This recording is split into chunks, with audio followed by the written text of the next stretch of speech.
Hi everybody, it's Kelly Page, Transformational Health and Nutrition Coach with your weekly inspiration.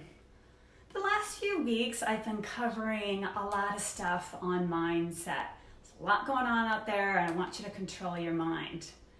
So we're going to switch gears a little bit today and we're going to talk about your eating habits. Yeah, we're going there. Do you find yourself eating your way through all of the fear and anxiety? I get it. These are difficult times and we're dealing with a lot of unknowns right now.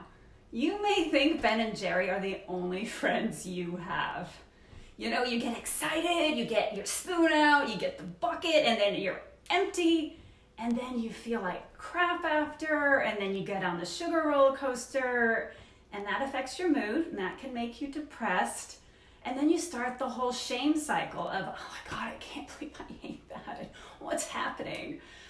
But I'm sorry to be a buzzkill, but Ben and Jerry's not your friends. They are not going to help you feel better in the long term, or even the short term before your spoon hits the dishwasher. Listen, I don't care what your weight is, now or before any of this ever started. Numbers mean nothing to me. What you look like in a bikini or swim trunks, do not care. What I do care about is your health. I want to keep your body and all of the systems inside super strong so that you can never even get the coronavirus. But if you do, it'll just be like a little flu bug whose butt you're going to kick super fast. Okay. So let's talk about why we eat when we're scared. Because we feel a void and we feel out of control. Eating gives us some solace.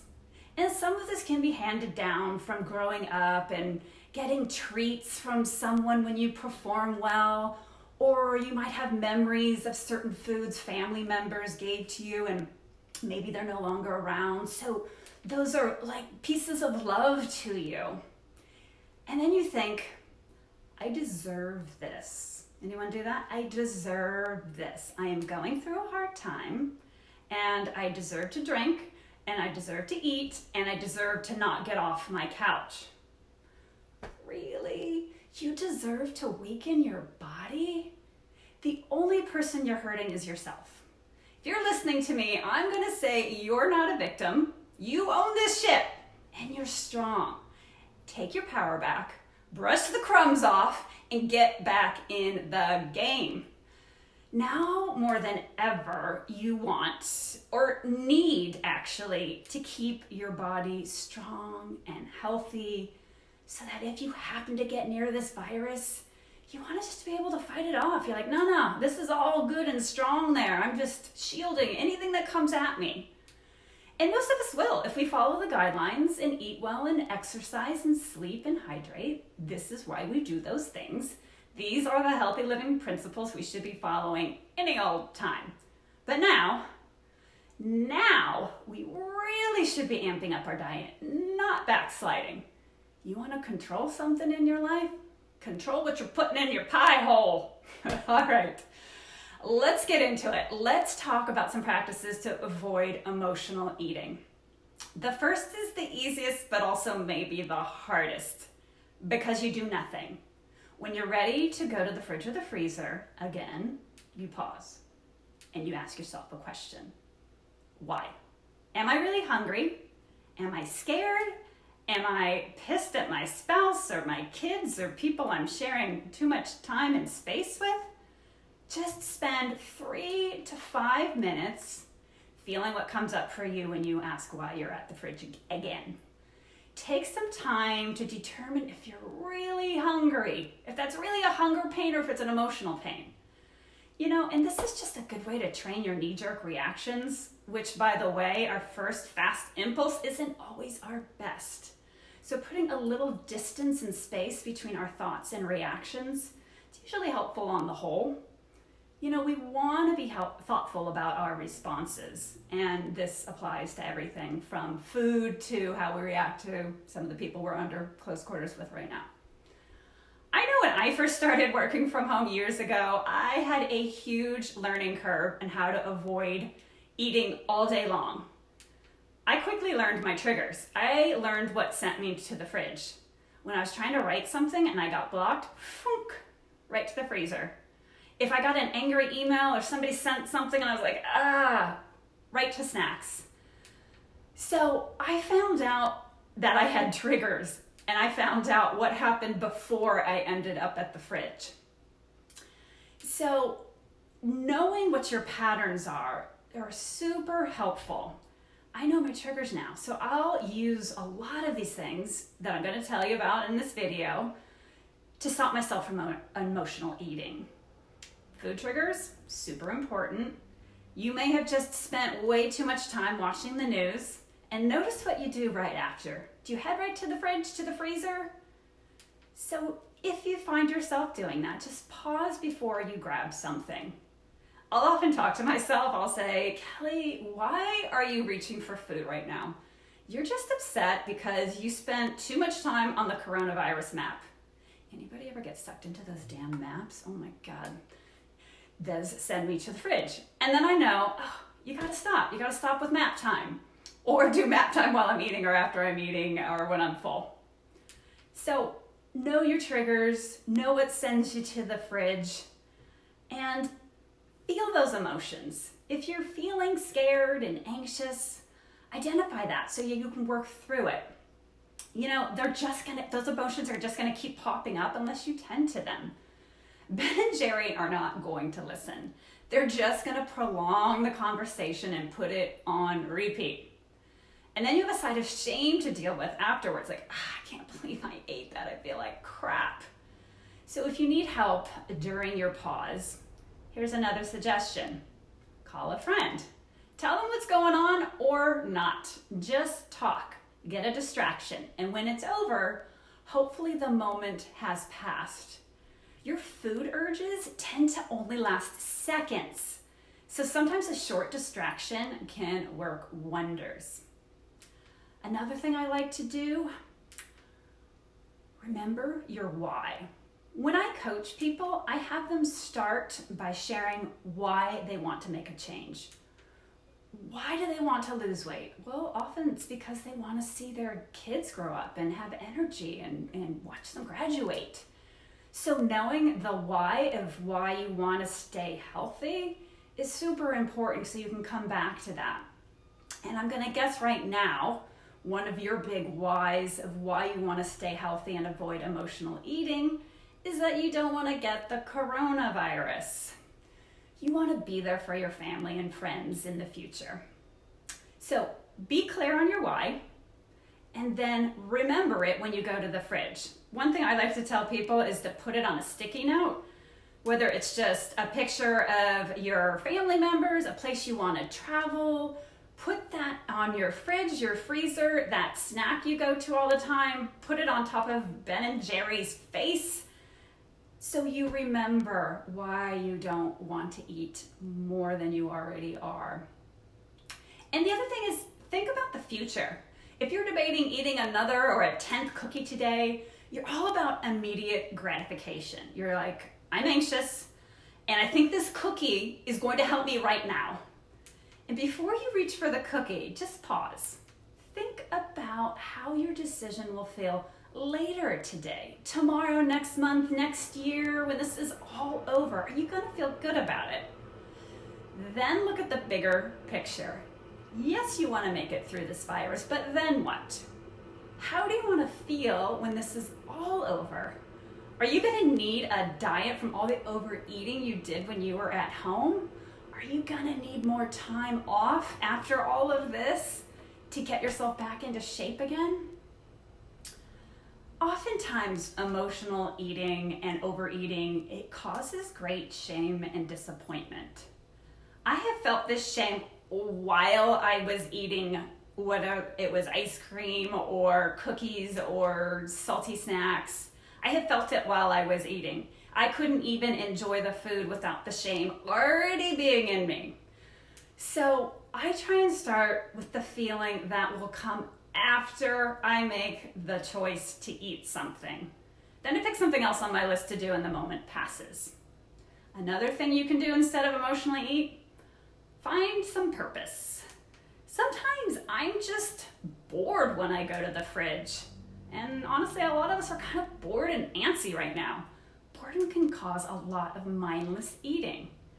So find a project, play some music, create something, cook something healthy that is.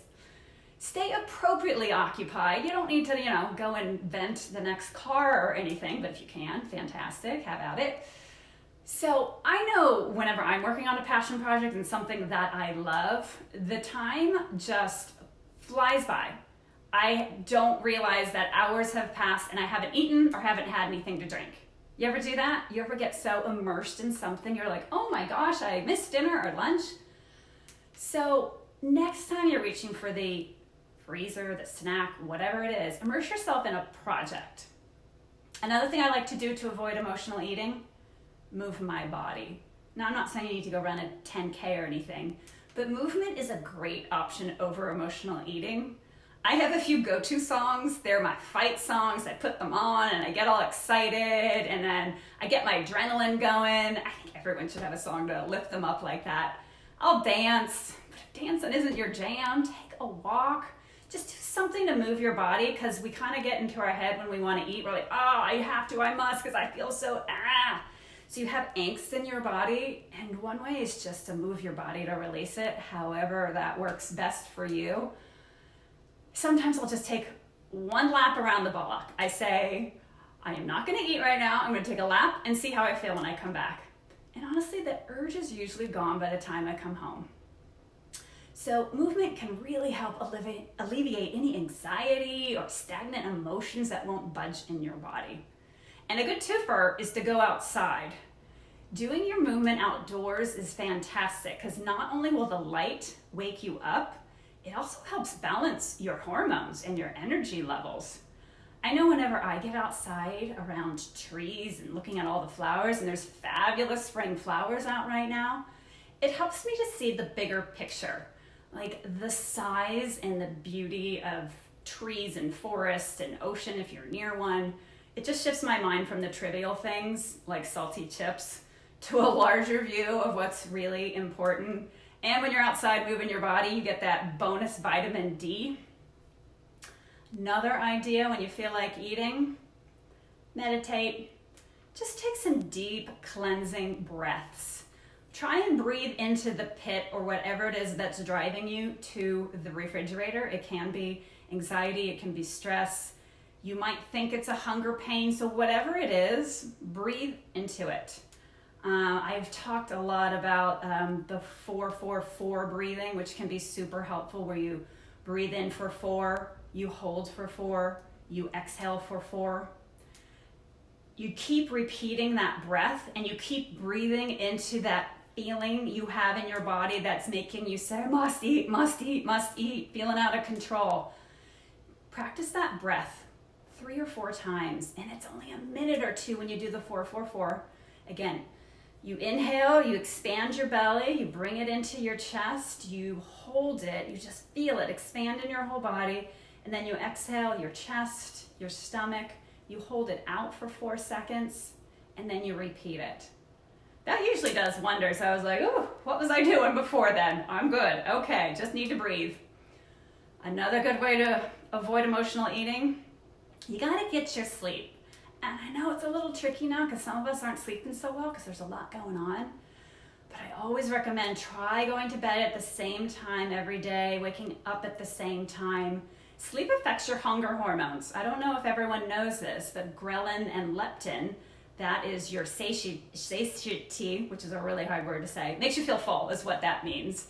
And the other one makes you feel hungry, or it will turn off when you have enough sleep.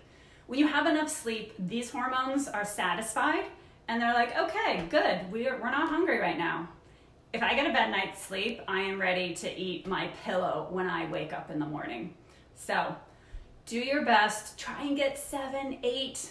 I sometimes can get 9, I know, if I can. If I do a really good meditation before bed, I can get some good sleep.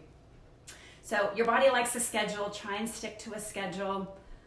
Another biggie, if you feel like eating and you just ate, drink some water. What feels like hunger pains in your body can often be dehydration. Whenever I'm feeling hungry way too close to my last meal, I start by drinking a glass of water. And after my body has time to digest the water, I find that my so-called hunger pangs have disappeared.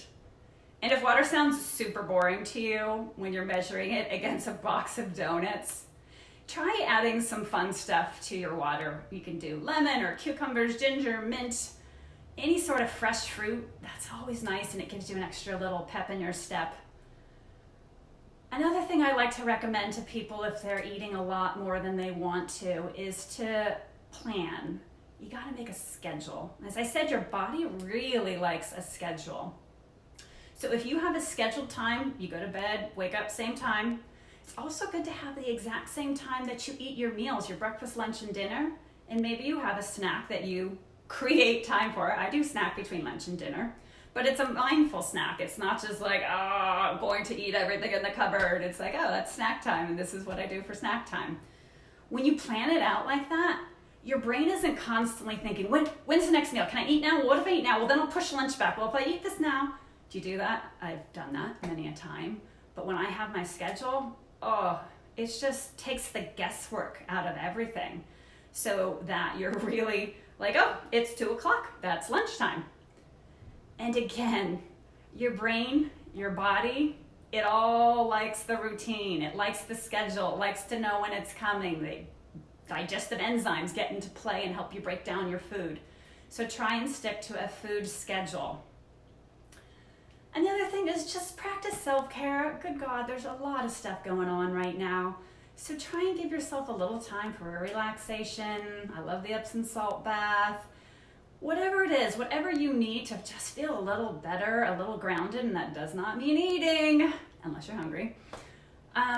Read a book, journal, do something for you that is not your work, that is not your family, that's just you time. So I know when I'm feeling a little overwhelmed, I just make sure that after I finish work, I have some undedicated time to relax before I move into the evening or if I'm meeting up with people. Remember when we used to be able to meet up with people? It's coming soon, don't worry. The last thing I want to say is when you're thinking about emotionally eating, if you've run through this whole list that I've just gone through and you're still hungry, then eat something. You may have not consumed enough at the last meal, maybe not enough fat or protein. So make sure that you eat when you're hungry. But the whole thing is to be mindful about it. You want to make sure you're consciously choosing to eat because you're hungry, not just you're angry, you're upset, you can't believe what's going on. You just want to be aware. Awareness is king. So try all of these steps. Hopefully a couple of them will work for you. Hopefully a few will work for you. I have even more ideas on how to avoid emotional eating in the link that I have in the intro here. So take a look. They're all downloadable, and I hope everyone has a great day. Bye.